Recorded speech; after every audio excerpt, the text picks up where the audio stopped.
人間からほぼ全てを奪い去ることはできます。しかし、たった一つだけ、最後の最後まで奪い去ることのできないものがあります。それは、与えられた状況の中で、自分自身の態度をいかに決定するかという、人間の最後の、そして最も気高い自由なのです。私、ヴィクトール・エミール・フランクルと申します。かつて、オーストリアのウィーンで精神科医として、多くの人々の心の悩み、その存在の深い不安と真摯に向き合っておりました。しかし、私の人生は、そして私のささやかながらも生涯をかけて探求し続けた思想、ロゴセラピーと呼ばれるものは、皆様もご存知のように、あの筆舌に尽くしがたい、暗黒の時代、ナチスによるホロコーストという、人類史における最も悲惨で、そして最も非人間的な出来事の一つによって、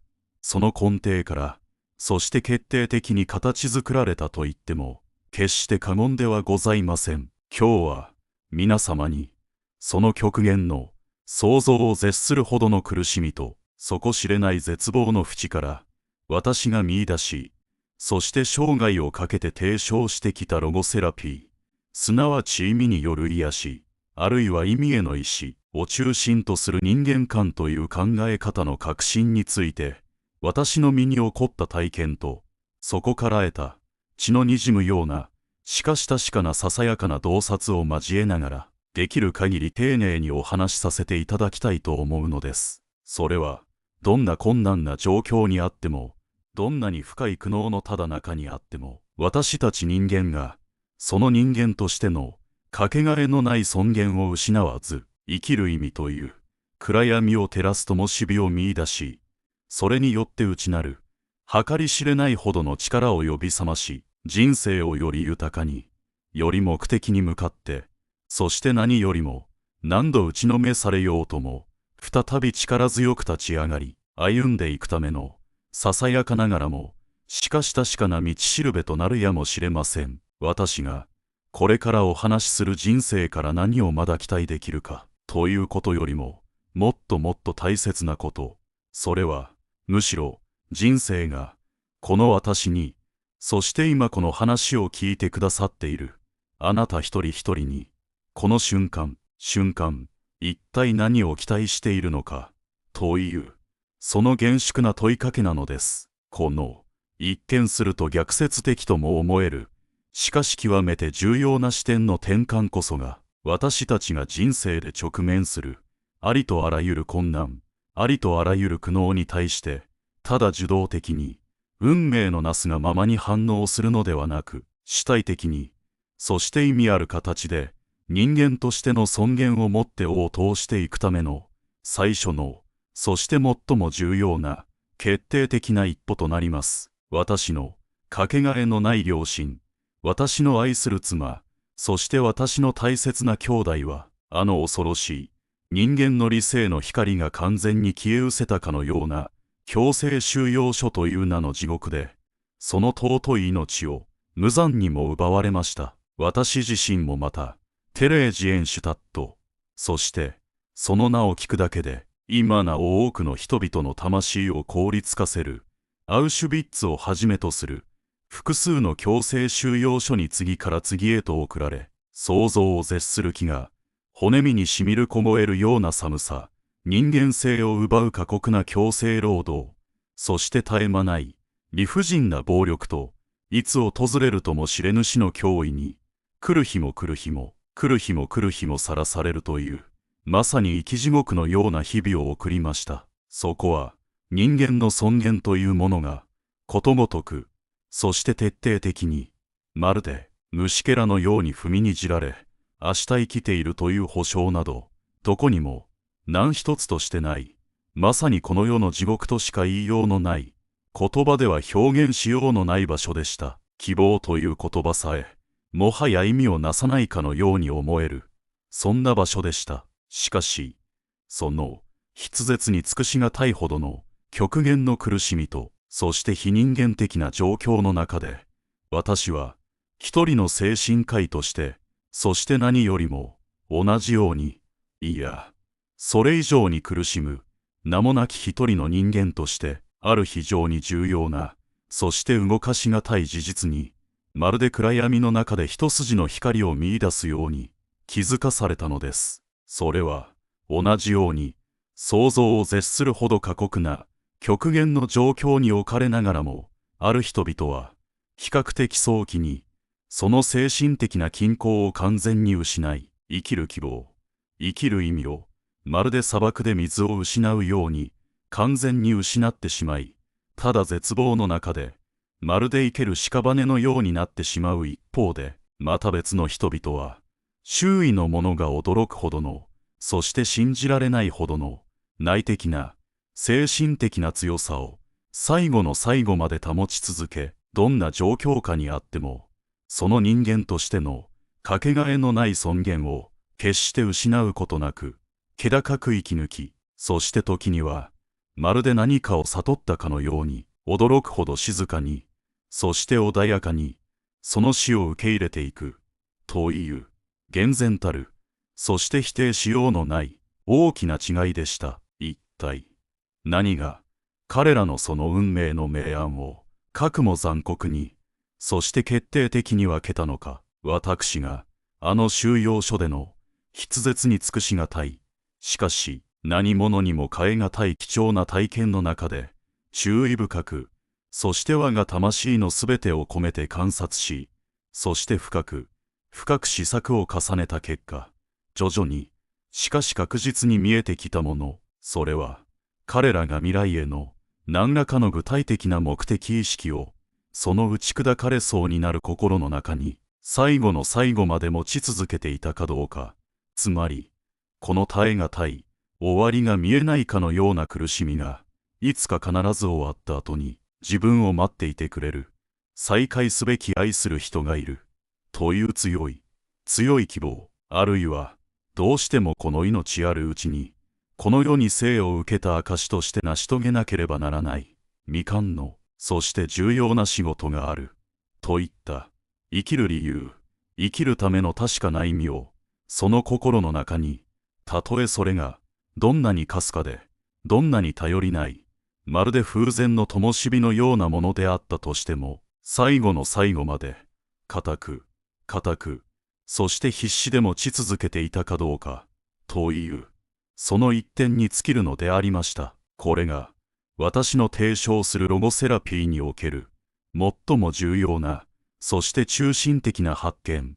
すなわち意味への意志、という、人間存在の根幹に関わる。そして、私たちの生きる力を根底から支える、極めて重要な概念の、まさに体験的な、そして何者にも揺るがすことのできない、確固たる基盤となったのです。人間を、人間として真に人間たらしめている、最も根源的な、そして最も力強い動機づけの力は、かの偉大なフロイト先生が言うような、快楽原則に基づく、本能的な快楽への意志でもなければ、また、我が尊敬するし、アドラー先生が鋭く、そして力強く説いた権力への意志、すなわち他者より優位に立ちたいという欲求でもない。そうではなく、人生のありとあらゆる状況において、たとえそれがどれほど困難で、どれほど絶望的に見える、光の一筋も見えないかのような状況であっても、そこに何らかの自分自身にとって、あるいは他者にとって、あるいはもっと大きな人間存在を超えた何かにとっての意味を必死で見出そうとする。この悪なき意味への意志こそが私たち人間の最も深く、最も力強い、そして最も気高く、そして最も人間的な根源的な衝動なのだ。と、わしはあの地獄の筆舌に尽くしがたい体験を通して、絶対の、そして微動だにしない確信を持って悟ったのです。そして、この、私たち一人一人のうちに、まるで生命の炎のように燃える意味への意志が、何らかの形で満たされるとき、人は、どんな想像を絶するほどの困難をも乗り越える、内からの、そして真の力を得ることができ、そして、何者にも代えがたい、心の奥底からの深い充足感を得ることができる。逆に、この意味への意志が、長期間にわたって満たされないとき、人は、たとえ物質的にどれほど恵まれ、どれほど多くの、そして様々な快楽を享受していようとも、心の奥底で、深い、そして言いようのない虚無感、私が実存的空虚と名付けた、魂の飢餓状態に陥ってしまい、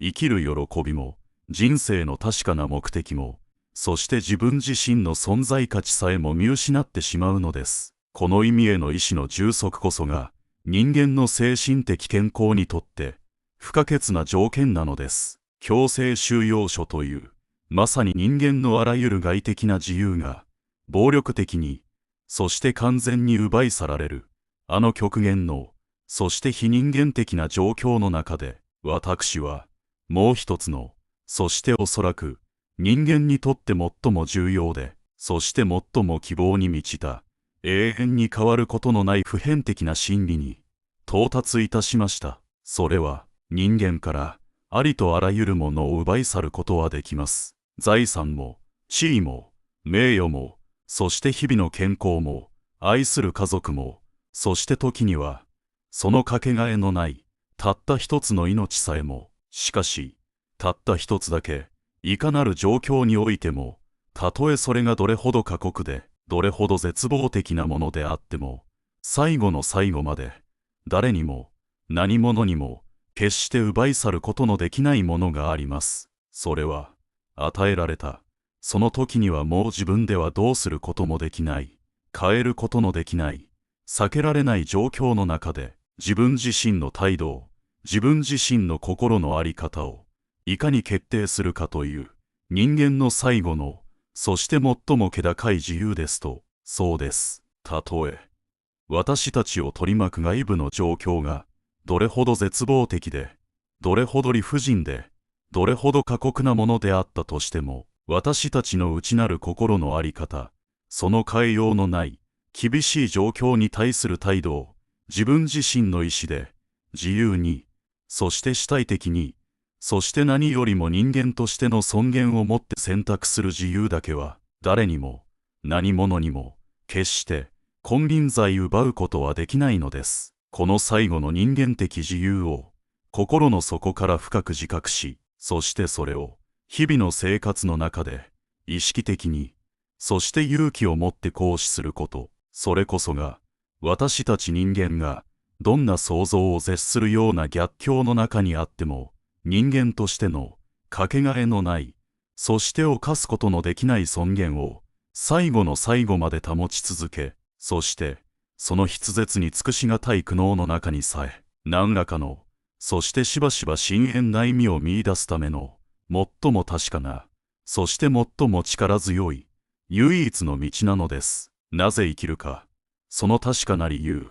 その人生の意味を知っている私は、ほとんど、いかなるいかに生きるか、つまり、どんな困難な、そして過酷な生き方、状況にも耐えることができます。これは、かの偉大な、そしてしばしば誤解される哲学者ニーチェの深遠な言葉ですが、まさにロゴセラピーの、そして人間存在の、その偽らざる確信を、鋭く、そして的確についています。生きる意味、すなわちなぜという、人生の究極の目的、あるいは自分自身に与えられた、かけがえのない使命さえ、心の奥底で見出すことができれば、私たちは、どんないかに生きるか、つまり、どんな想像を絶するほど困難な状況、あるいは耐え難いほどの、魂を打ち砕くような苦しみにも、驚くほどの、そして信じられないほどの強さで耐え、そしてそれを、ただの苦痛としてではなく、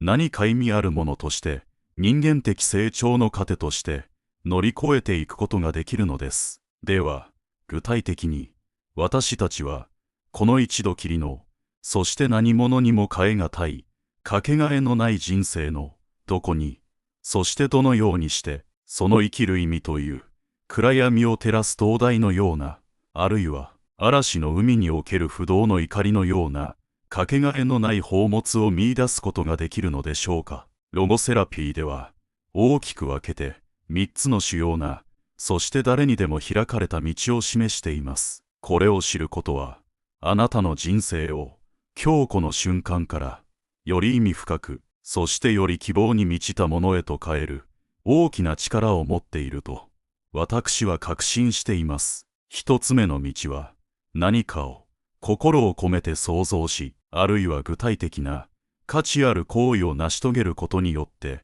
そこに意味を見出す道です。これを私は創造価値あるいは達成価値と呼んでいます。自分の仕事に情熱と誇りを込めて打ち込むこと、何か新しい社会の役に立つものを創意工夫を凝らして発明すること、あるいは美しい人の心を打つ芸術作品を我が魂のすべてを込めて作り出すこと、そうした積極的で建設的な、そして他者への貢献を伴う活動の中に、私たちは自分自身のかけがえのない存在意義と、そして生きるということの深い、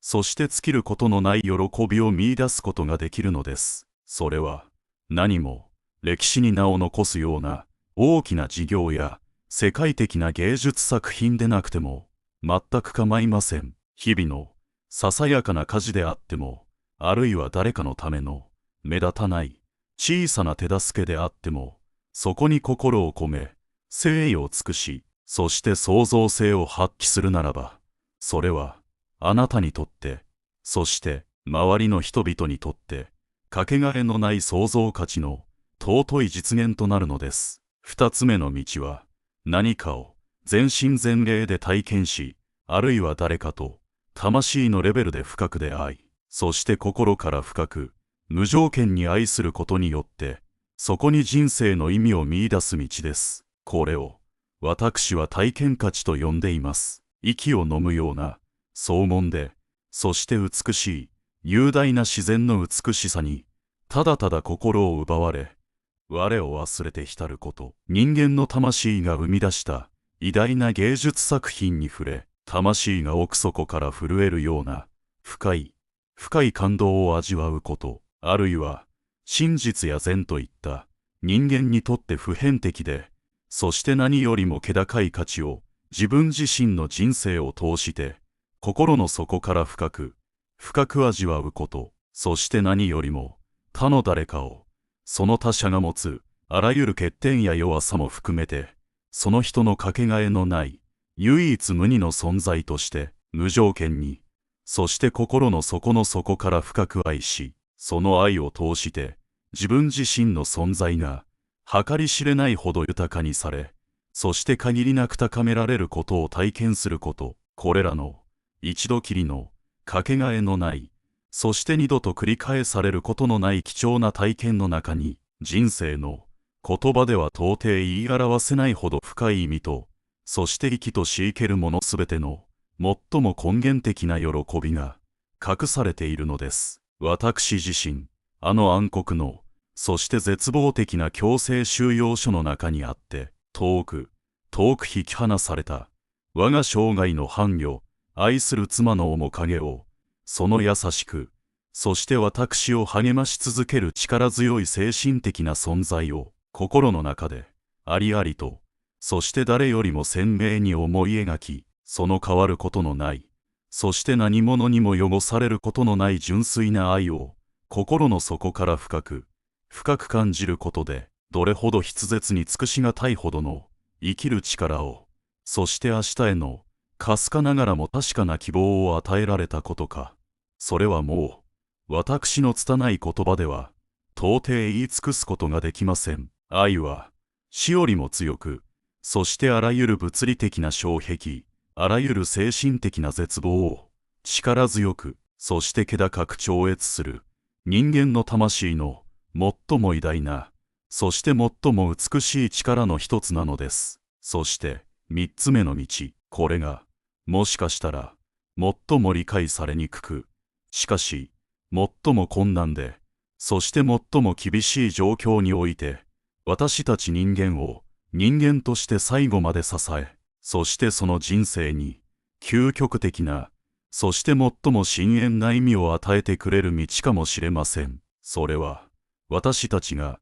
自分自身の力ではどうすることもできない、変えることのできない、そしてどうしても避けられない運命、避けられない苦悩に対して、私たちがどのような態度をとるか、その自らが主体的に、そして自由に選び取る態度の価値によって、そこに深い意味を見出す道です。およそ、この世に生きるということに、何らかのほんのわずかでも意味があるとすれば、当然のことながら、苦しむということにも、また意味があるはずです。なぜなら、苦しみもまた、喜びや悲しみ、そして誰にも避けることのできない死と同じように、あるいは変えることのできない運命と同じように、私たちの人生の決して切り離すことのできない、厳粛な、そして本質的な一部なのですから、思い。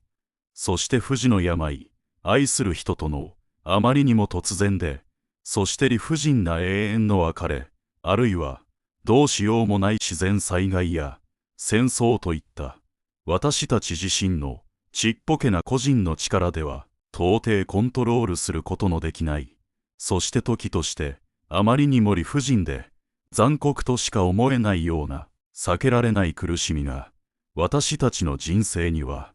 必ず、そして容赦なく訪れます。そのような時、私たちは、その耐え難い苦しみを、ただの不運として、あるいは全く無意味な、そして忌まわしいものとして受け止め、絶望し、希望を失い、そしてただただ打ちひしがれることも、もちろんできます。それは、人間として、ごく自然な反応かもしれません。しかし、その同じ、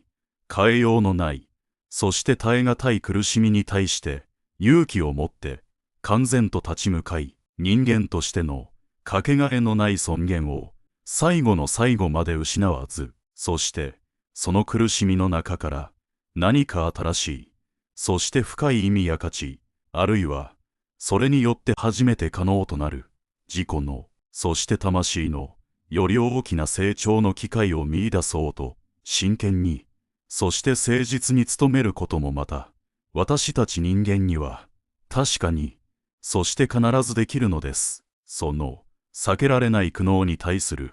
私たち自身の自由な意志による態度こそが、私たちの最後の人間的自由の、最も気高く、そして最も感動的な現れであり、そして、そこにこそ、人生の、最も深く、そして最も究極的な意味が、あたかも暗闇の中で、一点、燦然と輝く星のように、厳粛に、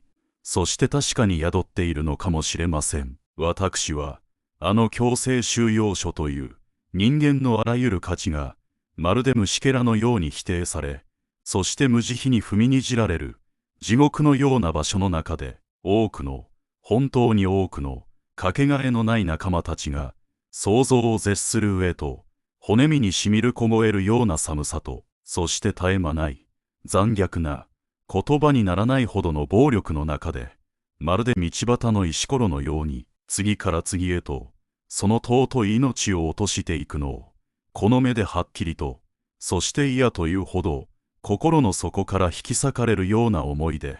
目の当たりにしました。しかし、その同じ、想像を絶するほど過酷な、まさに地獄のような状況の中にあっても、ある、本当にごく少数の人々は、最後の最後まで、他者への、温かい、そして人間的な思いやりを決して失わず、自分自身も、明日の命さえ定かではないほど飢えているにもかかわらず、なけなしの、貴重な一片のパンを、より弱っている仲間に、そっと、誰にも気づかれないように分け与え、あるいは、どうしようもないほどの絶望的な状況の中にも、かすかな、しかし、人間的なユーモアを見出し、周りの仲間たちを、ほんの少しでも励まそうとし、そして、自らの、避けられない、そしてしばしば理不尽な死を、人間としての尊厳を、最後の最後まで失うことなく、驚くほど気高く、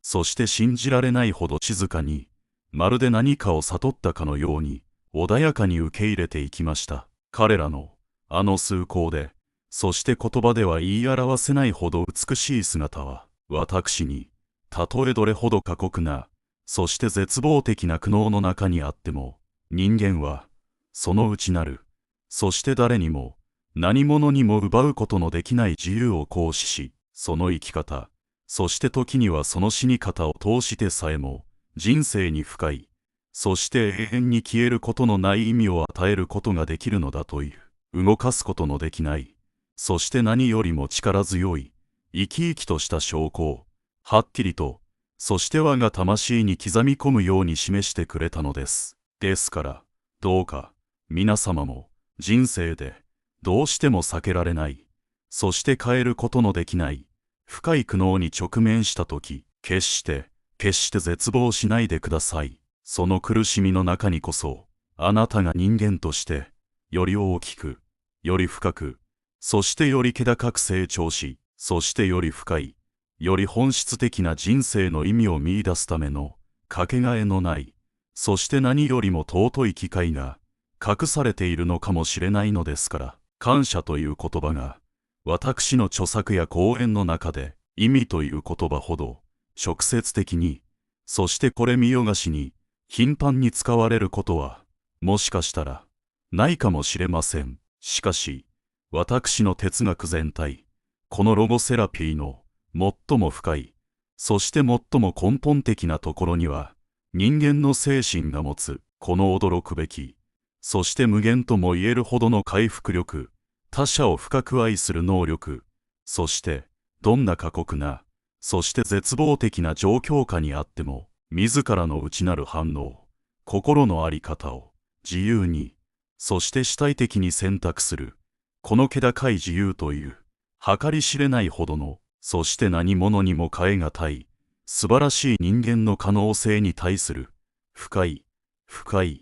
そして言葉にならないほどの感謝の念が、常に、そして力強く、まるで大きな川の底流のように流れているのです。苦悩の中でさえ、意味を見出すことができる、という、この人間だけが特別に持つ、驚くべき、そして尊い可能性そのものが、人生という、この不可思議で、そして何よりも尊い、一度きりの贈り物に対する、最も深く、しかし、多くの苦労と、そして血の滲むような試練を経て、ようやく得られた、静かな、そして揺るぎない感謝の、尽きることのない源泉となり得るのではないでしょうか。私は、アウシュビッツの、あの筆舌に尽くしがたい、まさに生き地獄のような体験を通して、人間の、最も暗く、最も醜い、獣以下の側面と同時に、人間の、最も気高く、最も光り輝く、神にも似た崇高な側面をも、この目ではっきりと、そしてこの魂で、骨身に染みて目の当たりにしました。そして、その人間の精神の、この両極端な、そして信じられないほどの、広大な可能性を知ったからこそ、私は、人間という存在の、その計り知れないほどの深さと、そしてその無限の可能性に対して、畏敬の念にも似た、深い感謝の気持ちを、この生涯を通じて、抱き続けずにはいられないのです。今日、この私の拙い話を聞いてくださっている、あなた方一人一人も、また、この意味への意志と、最後の人間的自由という、人間として、この世に生を受けた以上、誰にでも、そして例外なく平等に与えられた、かけがえのない、そして何よりも偉大な力を、その内側に必ず、そして豊かに持っています。どうか、そのことを、心の底から深く自覚し、日々の、ありふれた、時には退屈にさえ感じられるかもしれない生活の中で、意識的に、そして勇気を持って、その偉大な力を行使してください。あなたの人生から、一体何を期待できるだろうか、と、ただ受け身で、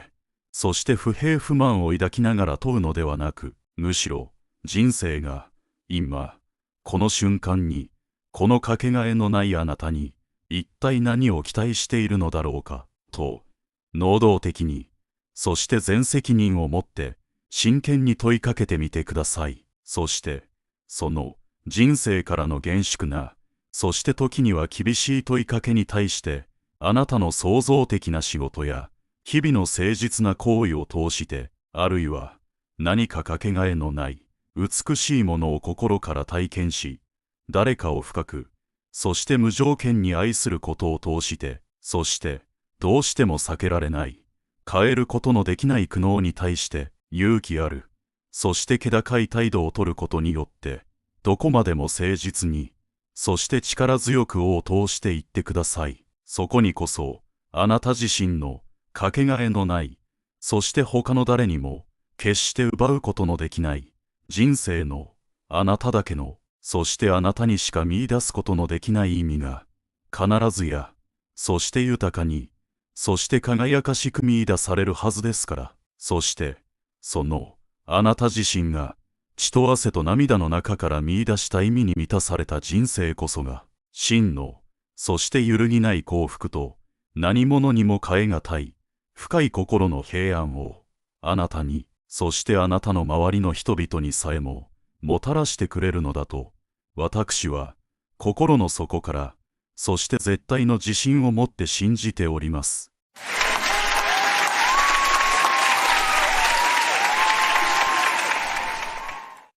When you find an environment as magnificent as this, that inspires new desire within you all day, every day, and you simultaneously, as the new desire is exploding from you, are aware of where you stand in vibrational relationship to it, so you are bit by bit bringing yourself into alignment with each new idea as it comes. You begin to develop this steady, progressive path of delicious unfolding. We call it life in the vortex. But for those who don't know about the vortex or who want to call it something else, for those who aren't aware that they are vibrational beings, who don't know that the source within them is calling them eternally, as they see you living life from inside the vortex, they describe you in this way. They say, how is it that you barely seem to identify something as something that you would like to participate in, and it moves to you and you move to it? How is that so? As they observe you, they say, how is it that you are so clear-minded that a question occurs, but almost as soon as the question has been formulated within you, the answer begins to come? How is it that the answers are so fast on the heels of your questions? What is up with you, they want to know. How is it, they say, that you can barely tip your toes into something that would be remotely recognized by many others as a problem, but before you even get your feet wet, the solution begins to show itself to you? How is it you are joyful mostly? How is it that you are fun everywhere you go? How is it that your timing is so precise? How is it that you maintain your physical vitality? How is it that you seem to move through time without decline? How is it that you remain physically focused, and yet there is something about you that seems otherworldly? And to most of them who are not ready to hear what you say about the vortex, you say to them something that is softer and simpler. You say, well, I have a philosophy of life that is serving me well. I believe in the well-being that surrounds us. I believe it is dominant. And because I believe it is dominant, I look for it. I focus upon it everywhere I look. And because I look for it, I find it. And when I find it, I focus upon it. And as I focus upon it, I practice the vibration of it until it's the only thing that can find me. I live in a world of well-being predominantly because well-being is what I look for. In fact, I have a mantra, you might say to them. Today, no matter where I'm going, no matter what I'm doing, no matter who I'm doing it with, it is my dominant intent to look for what I'm wanting to see. Because when I look for what I'm wanting to see and find it, I practice the vibration of that. And then my world is filled with things that essentially, things that in essence are the same as that. Oh, don't get me wrong, you can say to them. I live in the world, the real world, like you. And from time to time I see those things that I'd rather not see. But I discovered some time ago, you may tell them, that whenever I know clearly what I don't want, I know equally clearly what I do want. And I've just learned to get off of what I don't want and onto what I do want as quickly as possible. When I was really little, I could feel that when someone praised me, it felt really, really good. And in the same way, when someone criticized me, it didn't feel good at all. And I recognized even when I was little that when I praised someone else, it would most likely feel good to them. And that if I were to criticize them, it would most likely not feel good to them. But what I was startled to discover is that every time I criticize anyone else, I don't feel good either. And so I've decided that there is a power in the way I feel. I believe, you may tell them if you want, that we were born into these physical bodies for the purpose of exaggerated and blissful expansion. And as I participate with those who surround me, I know that it's true of me and all of them that we are doing exactly that. But then somewhere along my trail, I figured something else out. Not only do I want to feel good, and not only does it feel really good to feel good, but I discovered that I have unconditional control of the way I feel. That was a big step for me. Because when I discovered that through the power of my focus, I could always find something that would feel good, and that if I deliberately do focus, that I can train myself into a frequency where only good-feeling things can find me, my life started getting better right away. But then I discovered that there's an even deeper law behind it. I finally figured it out. I figured it out through my own trial and error, through my own exposure of my own life to the details that surrounded me. I figured it out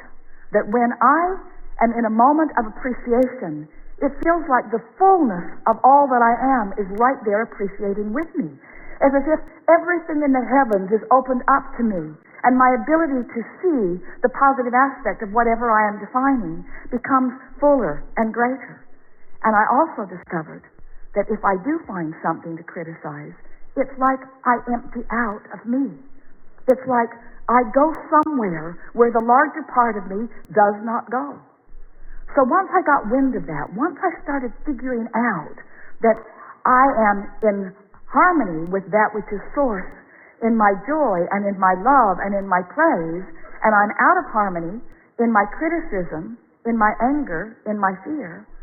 I began to recognize that I was born with this guidance system, that this system within me to let me know not just how to get the most beautiful things in the world. I don't think that is really my purpose, although I don't mind getting it. I discovered that I was born with a guidance system to help me keep up with me. And I discovered that in any moment in time that I'm not keeping up with me, I can't bear it. For a long time, I thought that my negative emotion was because of something that somebody else was doing. And I cannot tell you how liberated, these are your words to them, I cannot tell you how liberated I was when I discovered that I hold the keys to my own freedom. That freedom, all that freedom is the freedom from resistance. And that resistance can only be self-applied. Other people can behave in ways that are unpleasing, but I have to look. Other people can behave in ways that don't feel good to them, but unless I give it quite a bit of my attention, I don't get hooked into it, and so it doesn't become part of my experience. Then they may say to you, well, this all sounds good, and I see that you are living a much happier than usual life. But what can I do? How can I get into a better feeling place when I have this that is bothering me and this that is a crisis and these things that have gone wrong? How can I focus upon positive things when there is so much around me that is not positive? And then you say, if you want to, well, I don't know about you, but I decided that it was just a choice that I would have to make. That I could focus upon the problems of the world and perpetuate those. Or I could focus upon the solutions of the world and perpetuate those. And beyond the perpetuation of the solution, I discovered that it feels way better to focus upon the solution than the problem. And so I do it for me. Selfishly, I have to tell you, I do it for me. And then they may say to you, oh, I've heard of selfish ones like you, who get yourself into a good feeling place and then will not look where it does not feel good. How is it that you can put your head in the sand and not notice what's going on in the world? And then you say, oh, I notice, because I was born to do that. I was born to sift through the details of life experience and to choose those things that feel the best to me. And so I want you to know, you can say to them, that I see plenty of things that I don't want to perpetuate, but I don't get hung up in the vibration of that anymore. I move quickly from what I don't want to a statement of what I do want, and then I do my very best to practice the vibration of what I want. A lot of my friends don't want to hang around with me anymore, because when they want to complain and I don't listen with any sort of sincerity, they are annoyed. Sometimes they even get their feelings hurt. And then I discovered something that kept them from getting their feelings hurt. I started practicing it one by one with friend after friend, with family members, with friends, even with people that I was just meeting standing in line someplace. I began to practice this. It goes like this. So they would say, how about that? I sure don't like that. And I would say, yes, but how about this? This is much better. At which point they would say, man, are you blind? Can't you see what's going on? And so I realized that trying to point out the positive aspects to someone who's standing in the middle of negative aspects wasn't going off very well. In fact, it just annoyed them and made them determined to not be with me. So I decided I had to go underground with it for a while. I decided that I couldn't be so overt about it. I couldn't be so in their face about it. So I just practiced in my own mind. When I would hear a complaint from someone, I would write down if I could, or remember if I could, what is it that I think they really want? Because it's pretty easy to know what someone wants when they're expressing what they don't want. And then I would practice seeing them having what they wanted rather than seeing them as not having it. I began practicing seeing them as they want to be. When someone indicated to me that they were sick, I immediately began to see them as well. And I began practicing the vibration of wellness. And then one by one, as my friends would present themselves to me, not one of them was put off by my newfound vibration, because this is the way it would play out. They would say, things aren't going well for me. And I would say, you know, I heard about that, but then I remembered who you are. And I began practicing in my own mind. When I'm not with you, it's much easier, I have to tell you. I began practicing in my own mind who you really are. And I've discovered things about you that are so intoxicating that now I think about them, not because I'm trying to help you improve, but because it just simply feels so good for me to acknowledge who you really are and what you've really got going on. And this is the list I've made about you. These are the positive aspects of your life. This is who I know you truly to be. This is how I see you. This is how I know you. And this is why I love you, you see.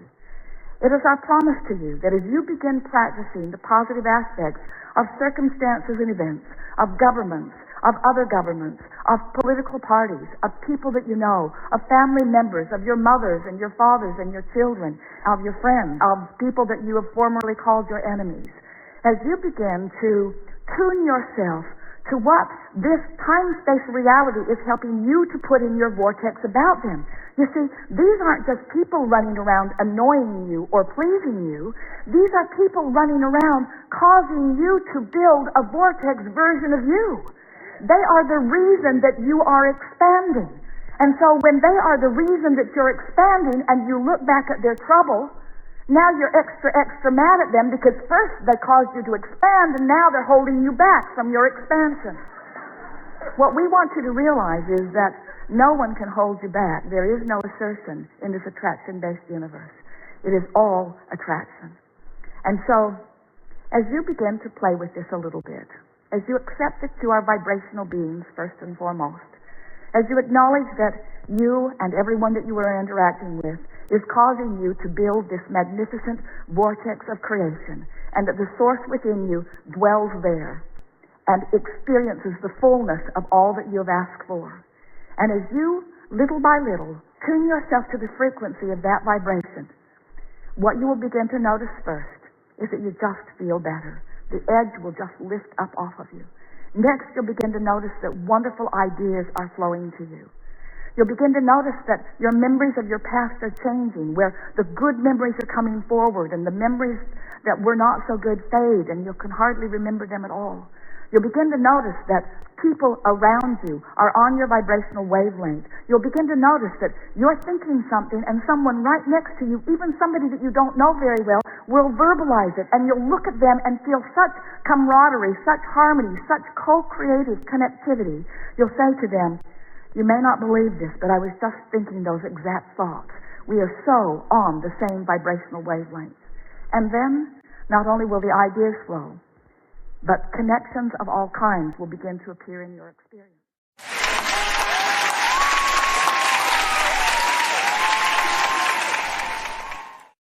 We are eager to talk with you about anything that is important to you. It is our powerful desire that in these hours that we are together, you come to recognize that you stand in what we want to call your point of attraction. It's this vibrational, emotional, mood, atmosphere. It's what's going on with you. And if we can convince you that through life that you have a magnificent vibrational reality that has the potential of fully manifesting all the dollars you want, all the relationships you want, all of the material objects that you want, all of the conditions and circumstances and events and lifestyle,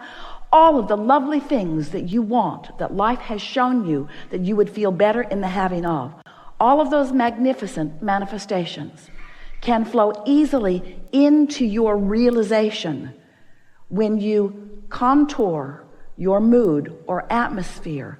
in a way that does not oppose it. In other words, you can't want something that you doubt. You can't believe that you can't have something that you want and have it. So we'll be talking about that. We'll show you how to get to that place. It's so much easier than you have ever believed it to be.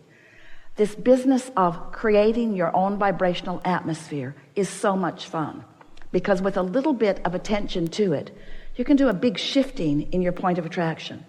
And when you do a shift, even a slight shift in what you are outputting vibrationally, the differences in what comes back to you is amazing. We want you to live happily ever after. We want you to understand that there is a path that you have set into motion and that you are continuing to set into motion. And that when you figure out how to feel the vibe of your path and you work consistently by focusing to be on that vibrational frequency, that the manifestational evidence will help you to know that you are right on your path. Being the deliberate creator of your own reality does not mean looking for the path. It means creating an atmosphere that allows you to see the path right beneath your feet. Do you believe that? Do you believe that Source is at your back? Do you believe that the well-being is really yours to be lived? If you don't, it's only because you've been depriving yourself of it and you're letting the now reality contour your beliefs. We want you to believe in the laws of the universe as we know them to be. We want you to believe in your emotional guidance system as you feel it all day, every day. We want you to practice thinking and feeling on purpose until you can show yourself that you can feel outside of the conditions. That was one of the things that Esther enjoyed most about last evening's escapade. It was more funny to her than anything else. It wasn't the end of the world. It wasn't upheaval. It wasn't anything to condemn or blame. It was only a problem that required a solution. And that is the zest of life, you know. That's at the heart of becoming. Very often, your own source will lead you to a realization of a problem because it is on the path toward the solution. If you don't bring a problem into focus, you sure are not going to bring a solution into focus. And without the two of them, you will not have expansion. So it's time to make peace with the contrast in general terms. and to accept that all really is well with you. Stop beating up on yourself. I'm going to show you how to feel about you the way we feel about you. And when you start feeling about you the way we feel about you, the avalanche of stuff that's in your vortex will begin flowing into your experience in such a profound and magnificent way that you may very well say, "Stop the goodness, I can't take any more." Nah, you're gluttons, you'll like it all. So, what do you want to talk about? Some things. It's going to be a good day. It's going to be a really good day. Just try a little bit to realize the perfection of your path, rather than it's a step backward, or it's not moving as fast as I want, or it doesn't have these details. Instead, I'm right where I want to be. The timing is perfect. The timing is perfect. Isn't that perfect timing? Bridge falls, truck supports it long enough, nobody gets hurt. Perfect timing. Things of this physical world are dissolving, they are evolving, but timing. You have the option of what you call perfect timing. Timing, synchronization, rendezvous. Hear the harmony of those words. So the first harmony or rendezvous that you're seeking is that of source. Timing sometimes could be a condition. In other words, I need something to happen in such and such a time. You can turn timing into a condition that will bite you in the foot. Let us just give you these words, it'll help it. I want to realize my path rather than go find my path. My path is coming to me, and I'm preparing myself for the realization that it's there. Big difference. It's a big difference. My path is coming to me. Am I realizing it? Have I created the mood or atmosphere that allows me to see it? And once you get on that trail, once that starts happening, it feels like there's the path, and there's the path, and there's the path. That's that feeling of momentum that you get. There's the path, and there's the path, and there's the path, and there's the path, and there's the path. And what Esther began to notice is not only is she now able to feel that's a piece of the path, and that's a piece of the path, and that's a piece of the path, but whoops, I just stepped off the path. Because you can feel when you're on the path, and you can feel when you're not, but it's just through that comparative feeling. It's not that anything ever is awful, it's just that some things are more on the path than others. Some things are more on the path than others. Things that make you feel really wonderful are more on the path than things that make you not feel wonderful. But things that make you not feel wonderful are not off the path. It's just the things that really, really feel good are more on the path, you see? When Kate was little, Esther and Jerry played a game with her. Kate was really little. And the game was, Kate would hide something in this big room, and then they would play hot and cold to find it. And she would say, you're getting warmer when they were getting closer to it, and you're getting colder when they would get further away from it. Jerry used to deliberately do the opposite, just to play with her, and she would say, colder, colder, colder, colder, colder, colder, colder, colder, colder, colder, colder, colder. It's colder, Jerry. You're getting colder, which means go the opposite way of where you're going. And if they would listen, since she knew where it was, if they would let her guide them with warmer, colder, warmer, colder, warmer, colder, they found it every single time. And that's how it is with your inner being. Your inner being knows where it is. But your inner being not only knows where it is, your inner being knows which path has the probability of satisfying the most things that are in your vortex. Sometimes the most direct route is what you think you want. Sometimes the most beautiful route is what you want. Sometimes the route that meanders you in a place that you've never been is the route that you want. But your inner being always knows what you want and what the priorities in that vortex are, and is always guiding you to your greatest satisfaction every step of the way. You just got to practice this a little bit so that you can feel the vibe of the trail. By holding steady the vibration of where you want to be, so that when you step away from it, you feel colder, and when you step toward it, you feel warmer. By not moving around. When Jerry and Esther first met us, there was a couple that knew about Abraham, the only people that Esther allowed Jerry to tell about her weirdness. They were living in Phoenix, and so one night Esther got an idea. You guys go hide somewhere in the area and it's a 50-mile this way and 50-mile this way area, go hide somewhere. We'll get Abraham to find you. And these are the rules. We won't quit till we find you. Nobody goes home till we find you, no matter how long it takes. That was the deal. So Wes and Nancy hid, and Jerry and Esther with Abraham are on the case. Now, Esther was not receiving fluidly like this. She was still just kind of grunting and pointing. They'd come to an intersection, and Esther would say, that way. And sometimes she'd say, it's clearly not that way, so go that way. And so they filled the car up with fuel twice that night. Ate many Snicker bars. And finally found them. And by the time they found them, Esther was so mad at us and at the whole game. She said, we are never, ever, ever, ever, ever going to play this game again. And then Esther said, first, we went to the dumpster behind Mountain Shadows Hotel. And they said, yeah, we were there. And then they said, and then we went over behind the Regency Hotel on Scottsdale Boulevard. Yeah, we were there.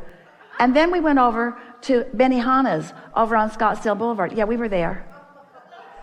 Our inner being told us to move.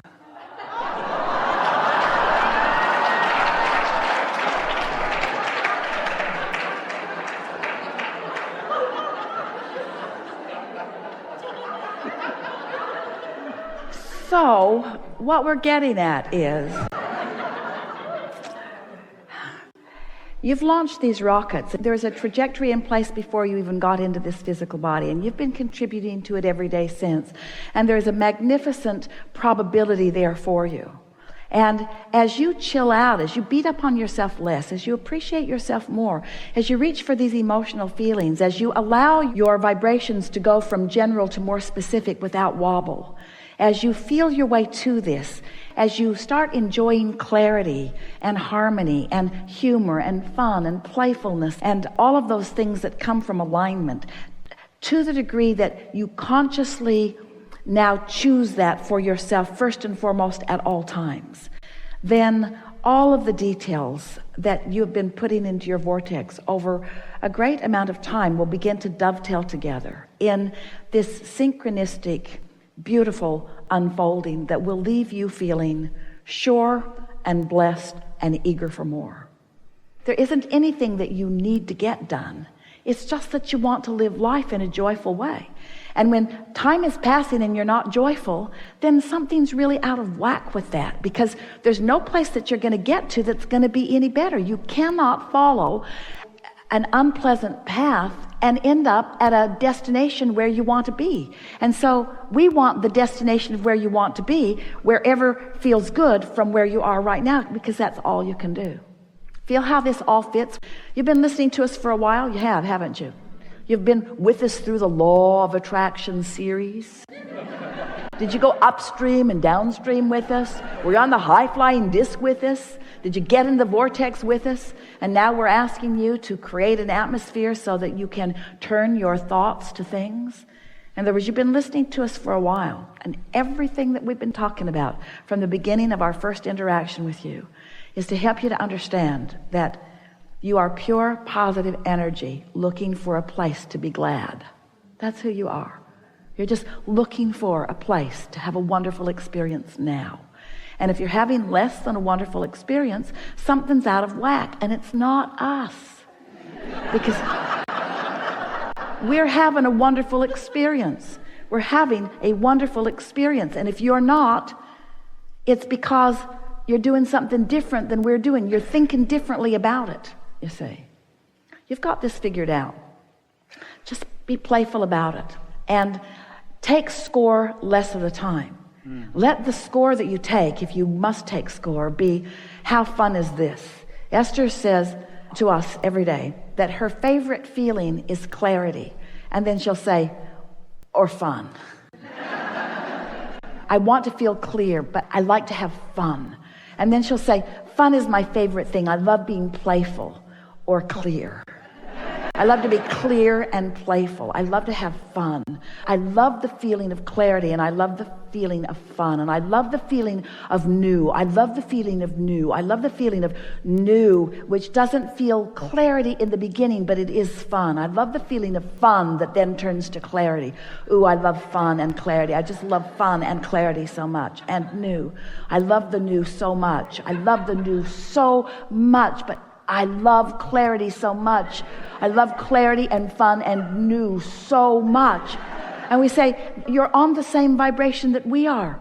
New exposure, new experience, new life, new opportunities. You don't want sameness. You want newness. You really do. But in newness, often there is insecurity. You don't want insecurity. You want security. But sometimes the feeling of newness makes you feel insecure, and then the insecurity becomes the dominant vibration within you, so you don't reach for newness, and then you get bored. And then you get going on that cycle, you see, where if we could convince you, and we believe we nearly have, that you have control over the way you feel, that if you will take a notebook and just simply write these emotional words and stay focused on them long enough that you actually feel movement within your vibrational center, you will push the reset button. You will change your point of attraction. You will change your relationship with everything and everyone.